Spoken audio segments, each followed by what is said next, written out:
정부가 북한 개별 관광 검토 의사를 잇따라 밝히면서 금강산 개별 관광 가능성에 관심이 쏠리고 있습니다. 건조한 날씨 속에서 작은 불씨 하나도 큰 산불로 이어질 가능성이 높습니다. 그럼에도 산행 중 버젓이 계속되고 있는 불법 취사 행위 실태를 취재했습니다. 겨울철 고농도 미세먼지 발생 우려가 높아지며 관련 단속도 계속되고 있습니다. 원주지방환경청 단속 결과 오염물질을 임의로 배출한 사업장 등이 무더기로 적발됐습니다. 전국에서 가장 추운 곳 중 한 곳인 철원에서 얼음 트레킹 축제가 열리고 있습니다. 한탄강 겨울 비경 속으로 시청자 여러분들을 안내합니다.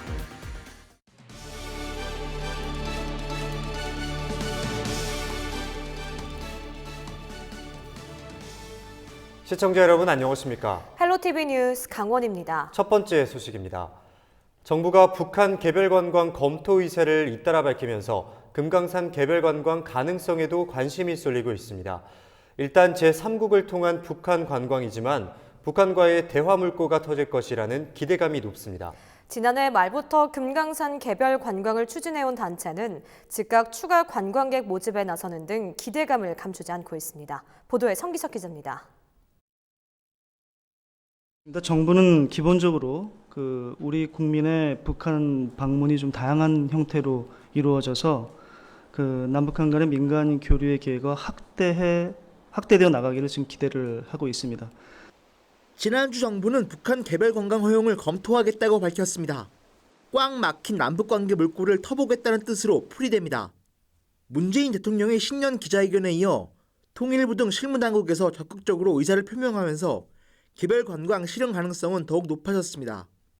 지난해 말부터 금강산 개별 관광을 추진해왔고 올해 평화사업에 속도를 내겠다고 밝힌 강원도로서는 매우 반가운 소식입니다. 강원도의 가장 큰 기대감은 북측과 대화 창구가 생길 수 있다는 부분입니다. 지난해 강원도는 스포츠와 농업, 임업 등에 걸쳐 남북교류 계획을 잇따라 발표했지만 대화 자체가 단절되며 이렇다 할 성과를 내지 못했습니다. 이제 남북관계가 뚫려서 저희들이 여러 가지 농업교류, 어업교류, 건설업교류 이런 것들을 아주 폭넓게 할 수 있는 노력을 올해 다시 한번 치열하게 해볼 생각입니다. 개별 관광 길이 열리면 시작은 제3국을 통한 입국이지만 대화 창구가 함께 열려 향후 고성을 통한 육로 관광도 실현될 수 있을 것이라는 게 강원도의 기대입니다. 금강산 개별 관광을 추진해온 시민단체는 즉각 추가 관광객 모집에 나서며 기대감을 감추지 않고 있습니다. 또한 이미 중국 등에 있는 여행사들과 북한 개별 관광을 위한 실무 협의를 상당 부분 마쳤다고 밝혔습니다. 지난해까지 700여 명의 개별 관광객을 모집한 이곳은 정부의 승인이 나면 즉시 순차 방북을 추진할 계획입니다. 저희들의 애초 목표는 이 육로를 통한 금강산 관광이지만 일단은 지금 꽉 막혀 있는 상태에서는 제3국을 통한 개별 관광도 일단은 의미가 있다라고 생각을 하고 정부가 꺼내든 북한 개별 관광 카드가 강원도가 기대하고 있는 금강산 관광 재개 물꼬로 이어질 수 있을지 관심이 모아지고 있습니다. 헬로티비 뉴스 성기석입니다. 영동 지역에 비가 잠시 내리긴 했지만 아직 산불 위험은 여전합니다. 올해 들어 영동 지역에서만 벌써 2건의 산불이 발생했습니다. 그런데 아직까지 산에서 버젓이 화기를 사용해 라면을 끓여 먹는 등산객이 있다고 합니다. 불법 취사 행위 실태를 취재했습니다. 노지영 기자의 보도입니다. 태백산 국립공원에서 등산객들이 휴대용 화기에 둘러앉아 라면을 끓이는 모습입니다. 파와 계란까지 준비해 본격적으로 취사에 나선 등산객도 있습니다. 바닥에는 얇게 눈이 쌓였지만 주변에는 불쏘시개가 될 수 있는 마른 나뭇가지들이 가득합니다. 태백산 국립공원 사무소가 겨울 성수기 불법 무질서 행위 집중 순찰에 나선 결과 이달 들어 60여 건이 적발됐습니다. 적발건 중 절반 이상은 화기를 이용해 라면을 끓여 먹는 불법 취사 행위였습니다. 겨울산을 찾는 등산객들이 늘어나면서 부주의로 인한 산불 위험성도 높아지고 있습니다. 건조한 대기가 이어지고 있는 가운데 야산 속의 나무들도 바싹 말라 작은 불씨도 큰 불로 이어질 가능성이 있습니다. 실제 최근 5년간 동해안에서 발생한 산불 가운데 40%가 1월에서 3월 사이 발생했습니다. 특히 지난해 발생한 17건의 산불 가운데 8건은 쓰레기 소각과 담뱃불 실화 등 부주의로 인한 화재였습니다. 누가 소각을 하거나 또 약간 의심이 된다거나 이러면 우리가 내려서 순찰을 하고 계도를 하죠. 산불 위험이 높아지자 동해안 산불방지센터는 실시간 기상정보와 산불 상황 관제 항공 영상을 통한 24시간 산불 감시에 착수했습니다. 산불은 대부분 사람 부주의로 인해서 산불이 많이 발생되고 있습니다. 산불 상황실을 24시간 가동되고 있고요. 또한 산불이 발생되면은 이제 유관기관과 협조 체제를 강화해서 산림청은 대형 산불에 대비해 오는 2월부터 기존의 대형 헬기보다 2배 이상 물을 탑재할 수 있는 초대형 헬기도 투입할 예정입니다. 영동 지역은 오는 23일까지 비 소식이 없어 화재에 각별한 주의가 필요합니다.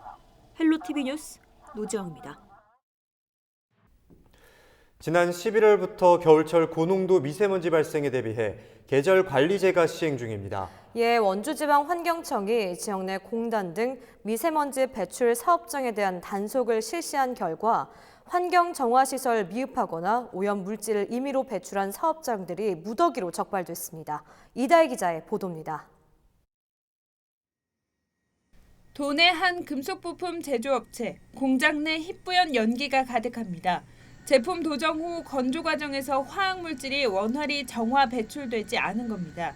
그런가 하면 도내 한 석회 제조 공장에서는 공장 밖 적치물에서 검은 먼지가 흩날립니다. 먼지를 흡입해야 할 집진 설비가 고장나 오염물질이 공기 중에 그대로 유출됩니다. 해당 업주는 환경오염 방지 시설을 고장 방치해 200만 원 이하의 과태료 처분을 받았습니다. 원주지방환경청은 미세먼지 계절관리제 시행에 따라 배출 사업장에 대한 단속을 벌였습니다. 지난해 11월부터 최근까지 3개월간 11개 업소 모두 13건의 위반 사항을 적발했습니다. 위반 사업장에 대해서는 시정조치, 과태료 등 행정처분뿐 아니라 자체 수사를 통해 검찰에 송치하는 등 형사처벌도 고려하고 있습니다. 환경청은 미세먼지 계절관리 기간인 오는 3월까지 미세먼지 다량 배출 사업장과 소규모 사업장 밀집 지역에 대해 집중 단속을 벌입니다. 도내 밀집된 시멘트 공장과 자동차 부품 제조 공단, 화력 발전소 등 대규모 사업장뿐 아니라 단속 사각지대에 있던 숯가마 등 소규모 업체까지 감시를 확대하고 있습니다. 이를 위해 상시 점검반, 기동 단속반 등 4개 반, 21명의 미세먼지 저감 대응 전담 관리반을 편성해 운영 중입니다. 올해는 드론, 이동 측정 차량 등 첨단 장비를 활용해 단속의 효율성을 높일 방침입니다. 원주지방환경청에 드론하고 이동식 측정 차량이 이제 지급이 됩니다. 그러면 이 차량들하고 드론을 활용해서 관내 주요 산단, 미세먼지 다량 배출 사업장을 좀 선정해가지고 미세먼지 저감물의 특별 점검을. 원주지방환경청은 이와 함께 미세먼지 불법 배출 민간 감시단을 운영하고 소규모 사업장에 대해서는 방지시설 설치 지원 사업도 병행할 방침입니다. 헬로티비 뉴스 이다혜입니다. 8천억 원에 가까운 부채로 강원도의 큰 고민거리 중에 하나였던 펼창 알펜시아 리조트 매각이 급물살을 타고 있습니다. 강원도는 20일 춘천 세종호텔에서 국제금융사인 맥킨리 컨소시엄과 알펜시아 매각을 위한 자산과 회계실세 협약을 체결했습니다. 이번 협약은 양측이 매각을 전제로 자산과 회계 등에 대한 현지 실사에 합의하는 내용을 담고 있으며 다음 달 중순부터 3개월 동안 현지 실사를 돌입합니다. 2018 평창올림픽이 끝나고 2년여가 지나도록 새 주인을 찾지 못했던 알펜시아 리조트가 이번에는 매각될 수 있을지에 지역사회의 관심이 모아지고 있습니다.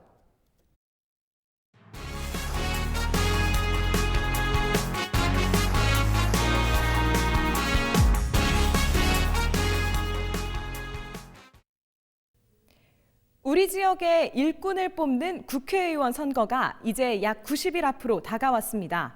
앞으로 투표까지 어떤 일정이 남아있는지 달력을 보면서 함께 짚어볼까요?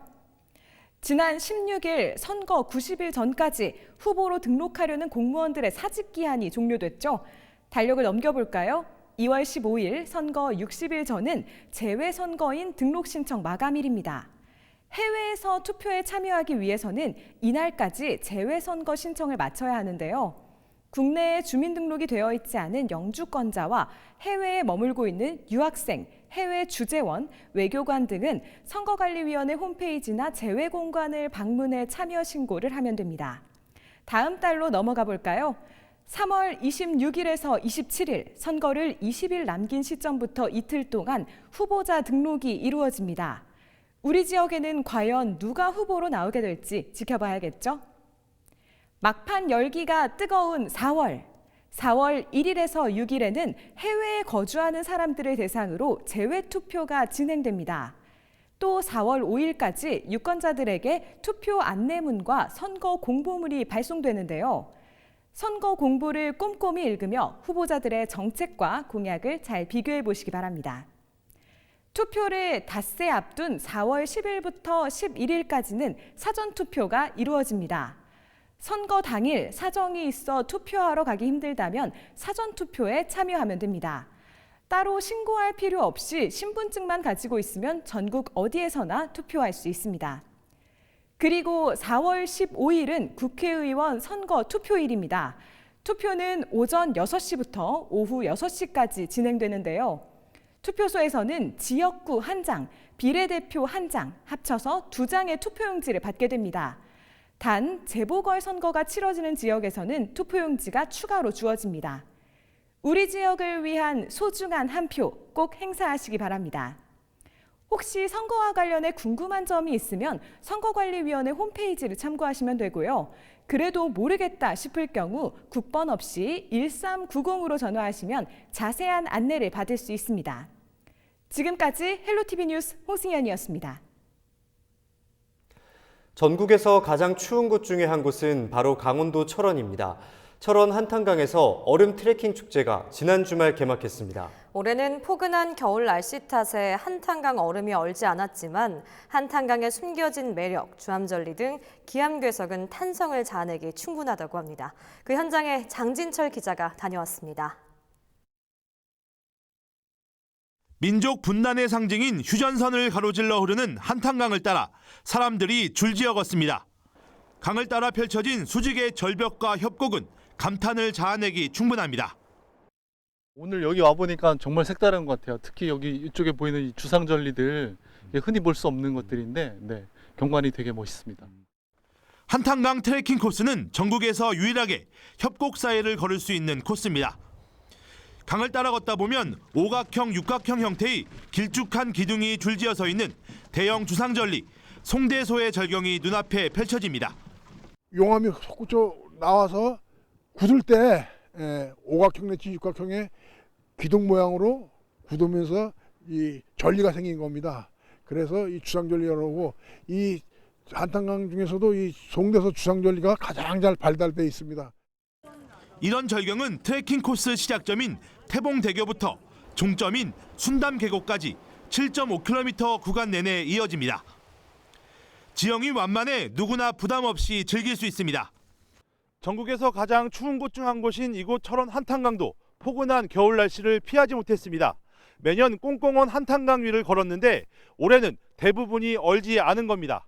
이를 대신해 이처럼 부교가 설치됐습니다. 올해로 8회째를 맞는 철원 한탄강 얼음 트레킹 축제가 지난 18일 개막했습니다. 이번 축제는 1년 중 단 한 번 개방되는 한탄강 트레킹 코스뿐 아니라 눈썰 매장 등 다채로운 프로그램도 마련됐습니다. 트레킹 구간으로 정해져 있는 지금 그 7.8km 정도 되는 구간이 가장 한탄강에서는 비경으로 알려져 있고 많이들 알고 계시는 곳이기 때문에 그렇습니다. 근데 중간에 송대소라든지 또 그 역사적인 어떤 의미가 있는 승일교 구간이라든지 고석정, 그 순담계곡 같은 경우에는 일단 뭐 눈으로 보시면 감탄이 나올 정도로 한탄강의 비경을 가장 가깝게 느낄 수 있는 유일한 방법. 철원 한탄강 얼음 트레킹 축제는 오는 27일까지 계속됩니다. 헬로티비 뉴스 장진철입니다. 우리나라 최초의 소비자운동 전문단체인 한국소비자연맹이 창립 50주년을 맞았습니다. 한국소비자연맹은 20일 한국프레스센터에서 창립 50주년 기념식을 열었습니다.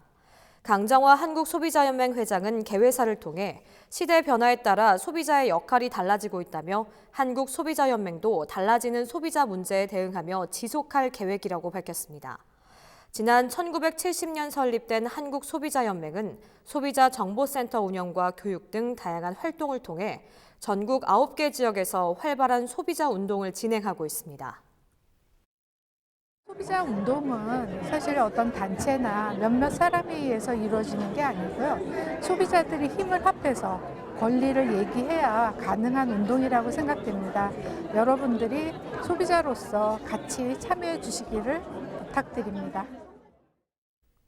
가파른 감소세를 이어가던 도내 출생아 수가 지난해 증가세로 돌아섰습니다. 강원도는 지난해 도내 출생아 수가 8,370명으로 전년보다 19명, 0.23% 늘었다고 밝혔습니다. 전국 광역시도 중 출생아 수가 늘어난 지역은 강원도와 세종시가 유일하며 전국 평균 감소율은 6.25%가 달했습니다.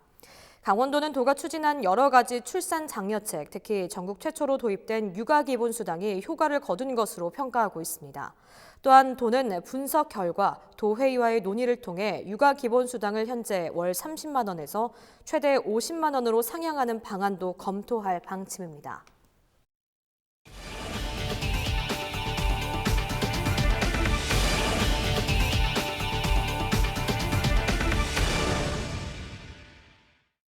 그동안 무료로 이용하던 강릉항 커피거리 일대 공영주차장이 유료로 전환됩니다. 강릉시는 이 일대 550명가량의 노상주차장을 무료로 운영해왔지만 장기 주차로 인해 관광객들과 상인들의 피해가 심각했다며 이같이 밝혔습니다. 강릉시는 먼저 안목번영회와 어촌계 등 주민들의 의견을 수렴한 뒤 커피거리 일대 공영주차장을 이르면 4월부터 유료로 전환할 계획입니다. 춘천시가 귀농인의 안정적인 정착을 돕기 위해 정착지원금을 지원하기로 했습니다. 지원 대상은 만 20세에서 45세 이하로 다른 시도에서 이주해 농어업으로 업종을 전환하거나 농식품 가공과 유통업으로 농촌 비즈니스를 겸업하는 귀농인입니다. 또 귀농과 영농 등 관련 교육을 50시간 이수하고 농어업 경영 정보를 등록해야 지원 신청이 가능합니다. 춘천시는 위원회 심사를 거쳐 최종 7명을 선정하고 1년 차에게는 월 80만 원, 2년 차는 월 50만 원을 지원할 계획입니다. 20일 낮 12시 35분쯤 고성군 토성면의 한 숙박업소에서 남녀 2명이 숨진 채 발견됐습니다. 숨진 남성은 40대, 여성은 20대로 추정되며 눈에 띄는 외상은 없는 것으로 알려졌습니다. 경찰은 숨진 남녀의 주변인을 대상으로 정확한 사고 원인을 조사할 계획입니다. 국방개혁으로 접경 지역 소상공인들의 경영난이 가중된 가운데 양구군이 지역 소상공인 지원 사업을 추진한다고 밝혔습니다.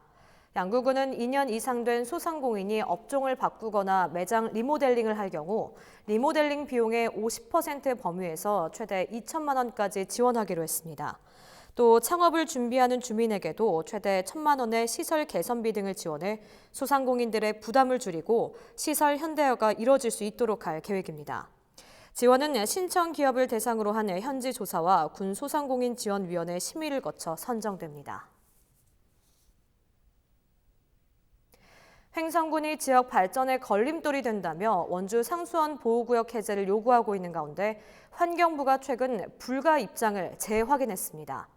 환경부는 지난 17일 세종정부청사에서 열린 해당 간담회에서 횡성댐만으로는 횡성과 원주의 안정적 물 공급이 어려울 수 있다며 강원도와 횡성군이 요구한 원주 장양리 취수장 철거는 불가능하다고 밝혔습니다. 환경부는 다만 대안으로 제시된 횡성댐 인근의 비상취수원 신설에 대해서는 수도법 개정이 우선돼야 한다며 오는 4월쯤 관련 용역을 실시해 법 개정을 추진하겠다고 밝혔습니다. 이어서 날씨입니다. 예년 겨울이라면 맹추위가 이어질 절기 대안이었지만 올해는 달랐습니다. 포근한 날씨에 불청객 스모그도 기승을 부렸는데요. 화요일도 대기가 정체된 가운데 중국발 스모그까지 계속해 유입되며 특히 영서 지역은 일시적으로 농도가 치솟은 현상이 이어질 것으로 보입니다. 목요일에는 전국을 포함해 강원도에도 비가 내릴 것으로 보입니다. 귀성길 오르실 때는 날씨 상황 잘 살펴주시기 바랍니다. 이상으로 헬로티비 뉴스를 마칩니다. 헬로티비 뉴스는 지영민과 함께합니다. 시청해주신 여러분 고맙습니다.